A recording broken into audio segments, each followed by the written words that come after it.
What's up, guys? Welcome to my Days Gone review. Now, as the title says, I am mainly an Xbox player. I play all my multiplayer games on there. That was the first console that I bought and owned for this current generation. And the only games that I really play on my PS4 are just the exclusives. So I played Spider-Man and God of War, and I thought both of those were phenomenal games. So I figured I would try out Days Gone as well. And right off the bat, I want to say that all of the other the major news outlets like the Game Informers and the IGNs and those kind of companies that reviewed this game, they toured a new one. And I was on the fence. I thought I was going to get the game. Then I saw all those reviews and I was like, well, dang, they're giving it sixes and some of them are barely pushing sevens. And I was like, well, if it's that bad, maybe I don't want to get the game. And then one of you guys down in the comment section of, I think it was one of my streams, told me, just don't listen to the reviews, get it, try it for yourself, and then go from there. Because the reviews aren't always reliable. And I am so glad that I listened to that person's advice and I bought this game, because this game was great. I don't care what those review outlets say, I loved this game.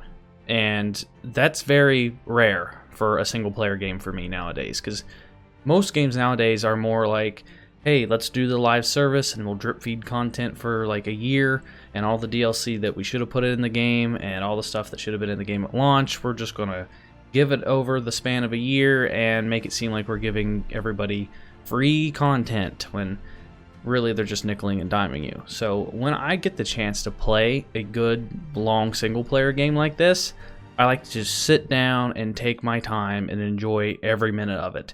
And that's why it's taken me a little bit longer to review this game, because I just have sat down and I've been immersed, and it took me longer than a day to beat this. Right off the bat, if I can beat it in less than a week, then it's not a very good single player game. And I just, right off the bat, it gets knocked down to below a 5 out of 10. But this, I mean, I sat here some nights and I tried my hardest till I was all right, I want to see as much as I can get done, and I want to just try to beat this story and see how much content is actually in this. And I was impressed.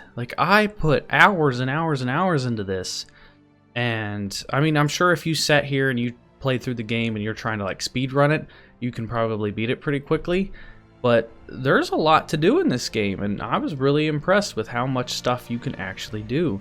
Now, there are some repetitive missions, some of the side quests and stuff. It's just go here, clear this area, go there, clear that area, which I did see a lot of other people review that aspect as well. Even the repetitive side missions, I still had something to listen to, because in this game, you have a little radio that you have on your chest, and you speak to the whatever camp that you're helping out. Well, there's constant lore throughout the entire game, and it always gives you something to do. So say I'm doing this repetitive side mission. Well, Deacon, which is the main character, he will be talking to one of the previous camps about one of the previous missions or what he's going to do in the future mission. So there's always dialogue. And in this game, you have a motorcycle, and there's a lot of just traveling with your motorcycle. And I thought, well, that's going to be really tedious and really boring. But almost the entire game, he was talking on his radio to somebody. It was every few minutes, he'd stop talking to somebody, then somebody else would radio in. The amount of dialogue in this is crazy. So, and if it's not him talking on the radio, there's this radio channel run by one of the camps, which continually just spats out stuff, and it gives you something to listen to. So even when you're traveling the wilderness with your motorcycle, there's always stuff to do, and there's stuff to listen to, and the radio just continues on with the lore. It's even the tedious, repetitive stuff isn't as bad as what people made it out to be.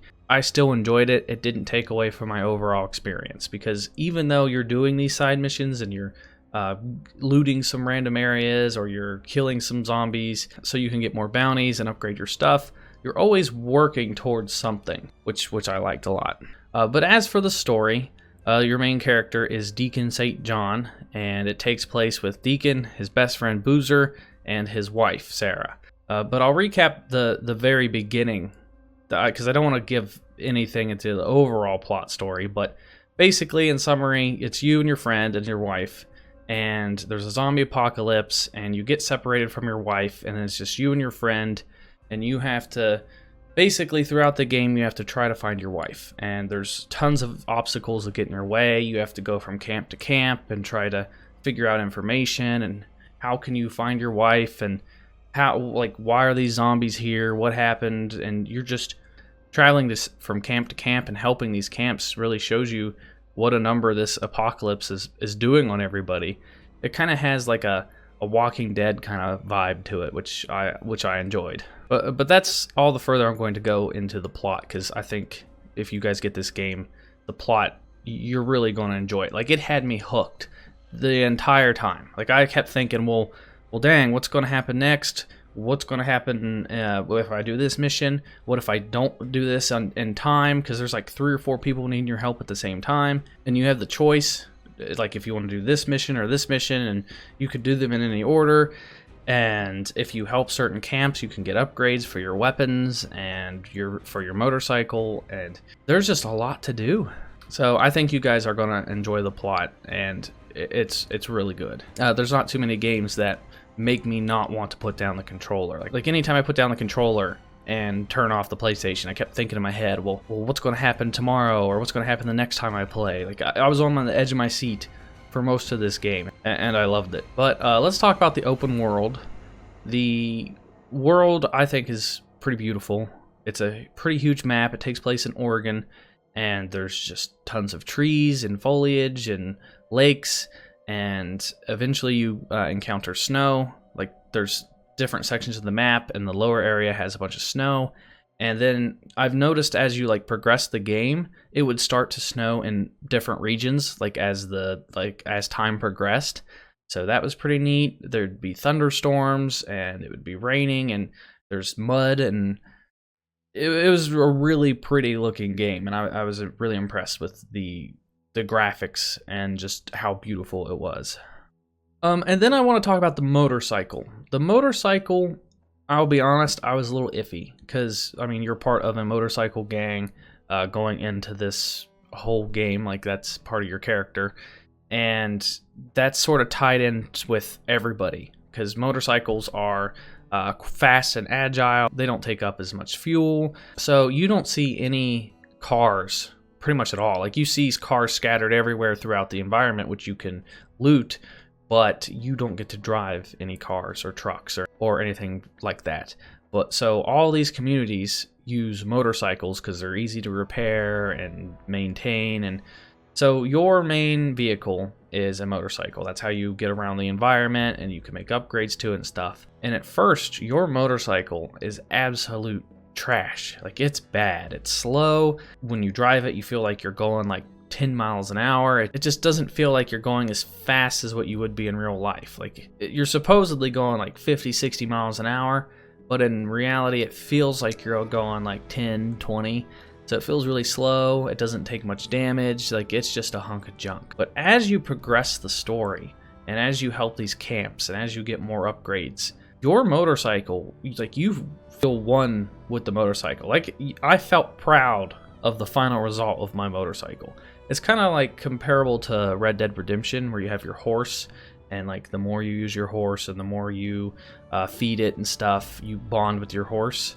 And it's kind of like that experience, but I like this even more, to be honest, because it's just part after part after part. Well, now I can hold more gas, and now I can take more damage, and there's different options that you can change the way that it looks, and you can have better headlights. And if you look at the motorcycle at the beginning of the game versus the final product of your motorcycle, it's just 2 completely different vehicles, and I love that about this. Now, I wish there was a little bit more customization options for both the motorcycle and your character, Deacon. I kind of wish that there was some outfits and stuff that you could change around and stuff, but other than that, I think they did a really good job with the motorcycle. And like I said, I went into it not thinking it was a good idea, and then I left towards the end really loving that aspect. Now, there is one downside to the motorcycle, and this game kind of has some survival aspects to it, like you have to craft med kits and craft explosives and find ammo, and sometimes, like early on, like before you upgrade your motorcycle, it can be a real pain to find gasoline for your motorcycle. Like, cause if, like, that's how you fast travel, you have to have enough gasoline to go from point A to B on the map.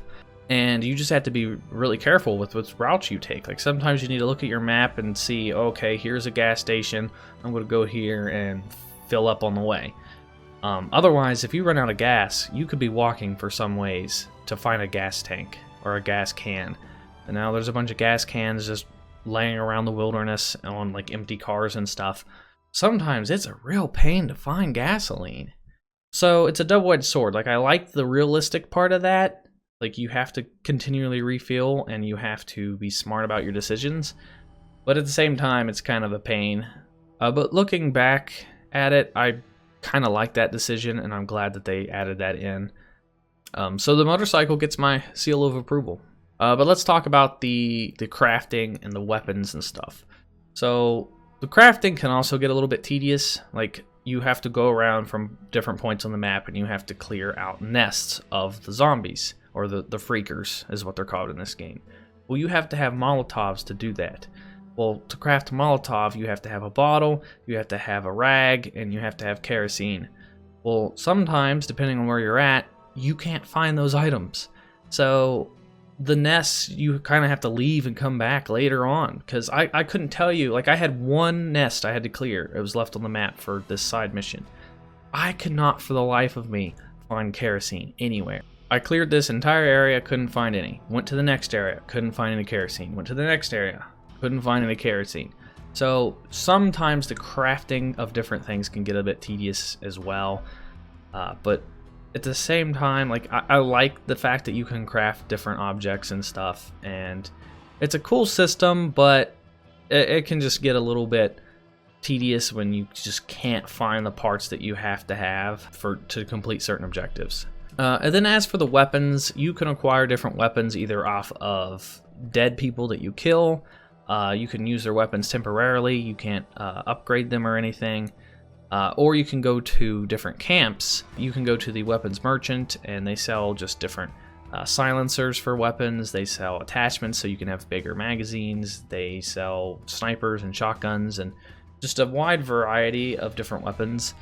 But you can't really upgrade them. Like, they're just different tiers of weapons, and as you progress, like some of the camps have better weapons than others, so it doesn't really make too much sense to go back to the beginning camps to get weapons, because they're just nowhere near as good as the weapons that you're going to have by the end point of the game. And that's another bit of a problem, is like, once you get the best weapons, you're kind of pretty much invincible. Like, you're just this absolute tank with the best weapons in the game.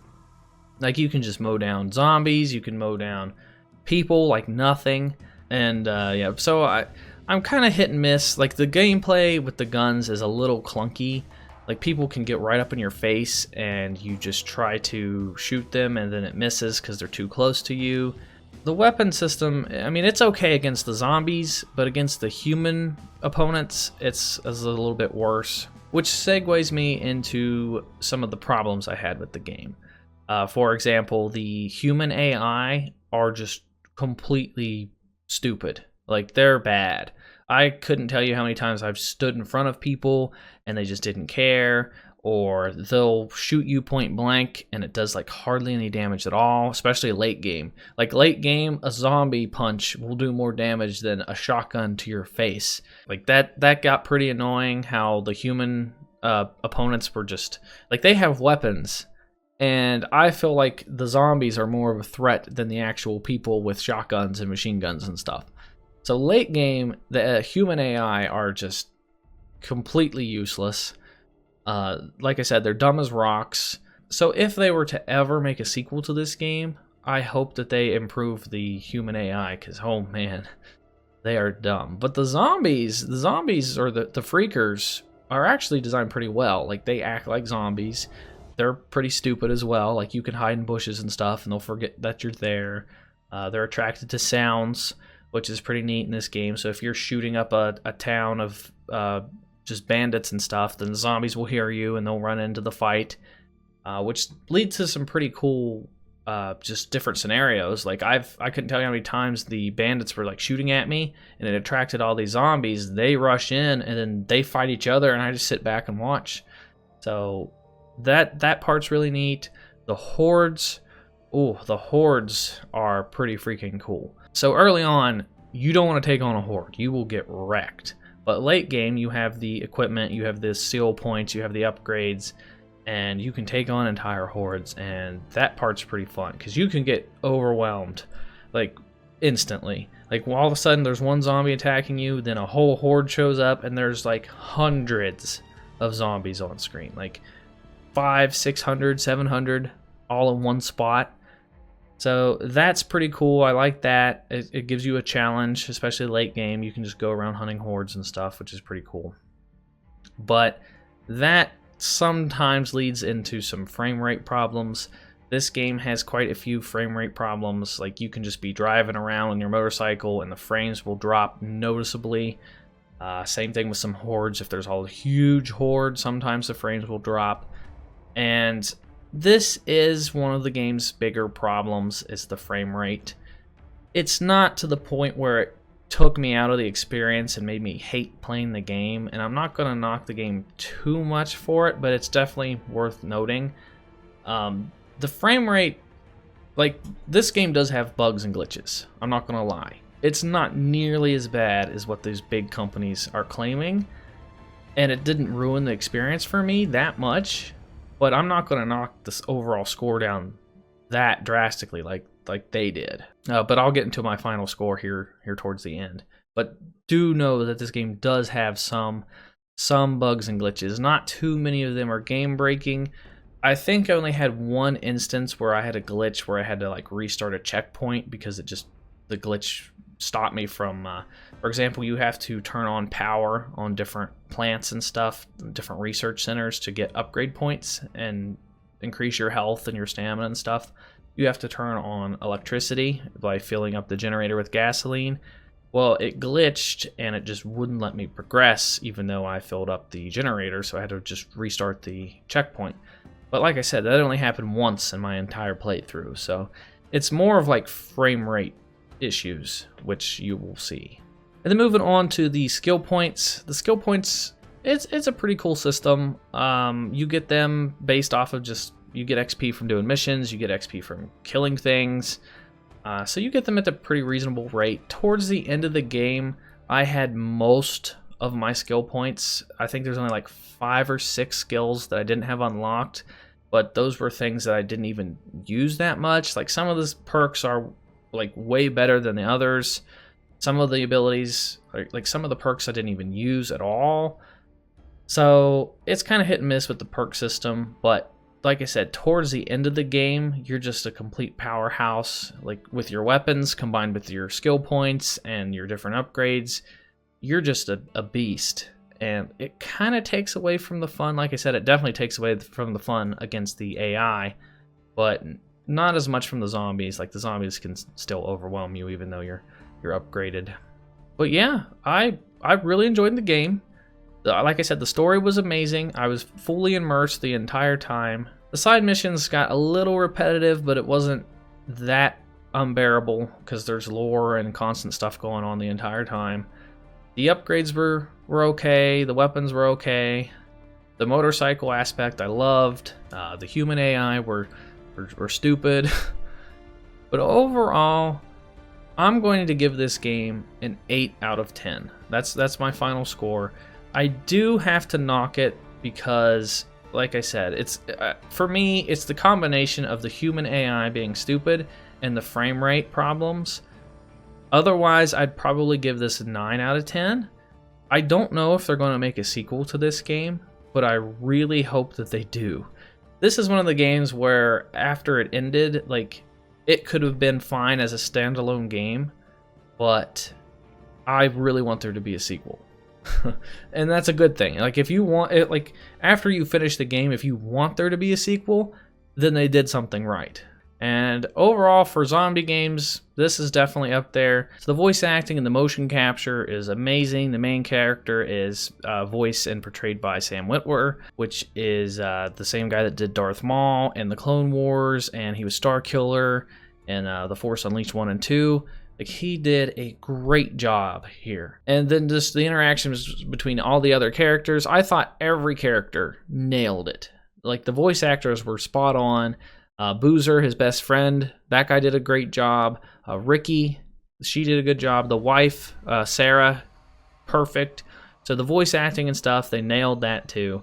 So overall, just a great game. I highly recommend it. I'm so glad that I got a PlayStation 4 so I could play these exclusives. I think the exclusives on PlayStation are just phenomenal. They're way better than Xbox's exclusives. And it's just... This God of War and Spider-Man should be enough for you to go out and buy a PlayStation if you haven't already. So if you're an Xbox fan or a Nintendo Switch fan or a PC player and you don't have a PlayStation yet, highly recommend getting it. One of the best zombie games I've ever played, and yeah, I hope they make a sequel. And yeah, that's pretty much going to do it for this review, guys. Let me know if you guys enjoyed it. Give this video a thumbs up, and let me know what games you would like to see me review in the future. I know on this channel I haven't reviewed too many games, but I'd like to do this sort of thing more in the future now that I'm doing YouTube full time. But yeah, that's going to do it for me, and I will talk to you guys in the next video.